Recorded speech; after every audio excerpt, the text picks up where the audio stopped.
everybody, how y'all doing? Welcome back to another episode of Keeping It Real with your girl Philly Phil. Let's talk about this, y'all. Okay, y'all know I've been studying up on Mr. Tim Norman. Sometimes you have to look in your past to see what's going on in your present and what's coming up for the future. All right, so we are going to take a look back into Tim's past. Okay, now you know he spent some time in prison. So, and that's just what baffles me. If he is guilty of what he's been allegedly accused of doing, you know, why would you put yourself in any type of a position to go back to that place, the Missouri Corrections Department, all right? Okay, guys, let's get started. What I did, you see here, James Timothy Norman. Now, this is from 2007. J. Norman versus the Missouri Department of Corrections, okay? Is a temporary restraining order. This is public information. Anyone can see it. So I wanted to know just what happened with this case. Okay, I wanted to know just what happened. He was the plaintiff. So let's see here. All right. James Timothy Norman, inmate 530-600. He's the petitioner versus the Missouri Department of Corrections and Larry Rowley, Superintendent, Missouri Eastern Correctional Center. Okay. Served both defendants at the Missouri Eastern Correctional Center.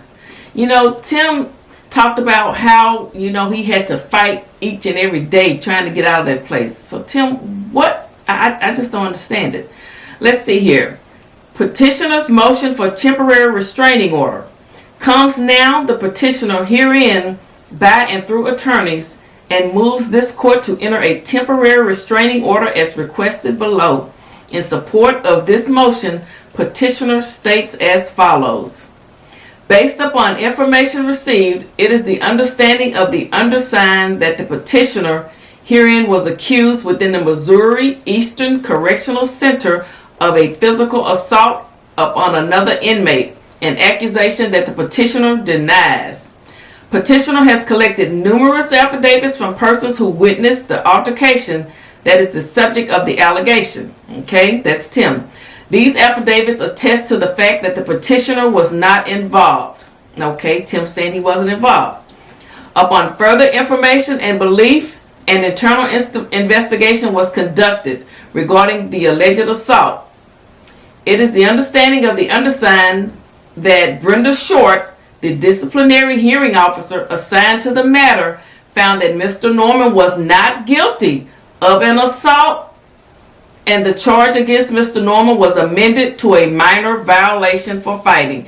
You know, I wonder if the superintendent and Miss Brenda Short, I wonder if these people are still working for the Missouri Corrections Facility, you know, and if they're saying, I told you so, you know, if they're, what are they saying about this, about Tim's current predicament? Okay. Based on information received by the undersigned, it is the understanding of the undersigned that Mr. Larry Rowley, now he's the superintendent of the Missouri Eastern Correctional Center. I should have looked. I'm going to have to check and see if he's still the superintendent. He overruled the findings of the disciplinary hearing officer and reinstated the original charge of assault. Additionally, referring the matter to the Franklin County Prosecuting Attorney's Office for prosecution. So he reinstated the charges against Tim. He didn't believe what the hearing officer said, okay? Additionally, it is the understanding of the undersigned that Mr. Norman has been assigned a security level of 1 by the Missouri Department of Corrections, Missouri Board of Probation and Parole, and that Missouri Eastern Correctional Center is a security level 3 facility, indicating that Mr. Norman was assigned to a facility with an inappropriately high security level, thereby potentially placing him in peril as he is forced to interact with inmates who, because of their actions and crimes, have been assigned to a higher security level than Mr. Norman. Now, Tim, why would you put yourself in a predicament to go back to this type of a place? Okay, he was young then, okay? And they're saying that he was in a facility with these high-risk criminals. You know, I know he was charged with sticking up people, he said. He had started selling stuff and owed someone some money. But now he's potentially could go right back to this type of an environment. Okay, number 5. As a result of the actions of the superintendent, Mr. Norman believes his security level has been increased, and Mr. Norman believes his date for parole, which was to take place in just a few months, has been postponed as much as 2 years. Petitioner is specifically requesting the court enter a temporary restraining order prohibiting the Missouri Department of Corrections and Rowley from transferring the petitioner to any other correctional facility pending the resolution of the disciplinary matter now pending within the Missouri Eastern Correctional Center and pending the resolution of this court action. So he was getting ready to come up from parole, and he was trying to stay out of trouble, but it looks like he may have gotten into a fight, but he's saying it wasn't his fault. Okay, this is being done for the purposes of jurisdiction, as it is petitioner's belief that upon the filing of this action, there is a strong possibility the respondents may relocate the petitioner and to defeat the court's jurisdiction over this matter.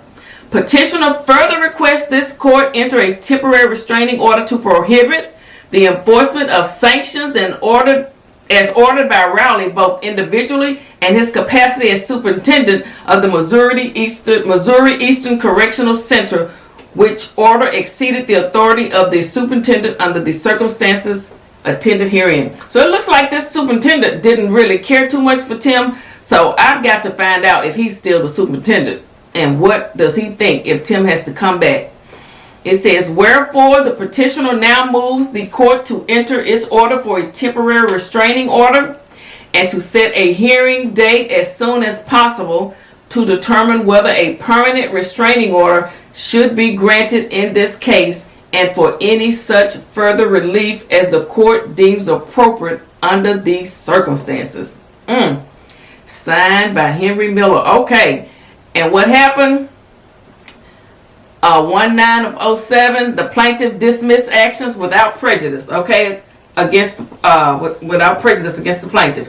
So I just wanted to look back and see what type of an inmate was Tim. You know, he was getting close to being released for parole. Looks like, and he was trying to stay out of trouble, but it looks like he got into some type of an altercation. They found that he wasn't guilty, but then the superintendent overturned the disciplinary hearing officer's findings. So if these people are still there, what are they thinking? You know, are they holding a grudge against Tim? You know, sometimes when you get out and you go back, they make it even harder on you. So we'll have to see how this goes. Like I say, Tim is innocent until proven guilty. This is alleged information, okay? All right, guys. Thank you all for watching this. Again, let's remember to pray for Miss Michelle Griggs, Andre's families. Okay, guys. Thank you all for watching, and I will be bringing you more, looking into Tim's past to see what his present and future will hold. Thank you all. Okay, guys. So I checked on this in the Missouri Eastern Correctional Center. So it says that it's a security level of medium minimum. I don't know if Tim would go here if he is convicted of what he's been accused of allegedly doing. So they no longer, it's not a superintendent, it's the warden, and it's Richard Adams. So Mr. What was his name again? Larry Rowley, he is no longer in that position. I guess he retired. So it is Richard Adams now, but this is a medium minimum facility. So I am not sure if this is where he would be placed. Okay, and I was just looking at some other things about this place here. Let's see here. It said about. So it just goes to show you how they're trying to make things good for the inmates, but you don't want to be here, okay? Everybody ain't your friend, everybody ain't your partner. I say I got you. Well, just hold it down and keep it solid. And when you're not around, I protect your name, I won't talk about you. Everybody ain't your friend.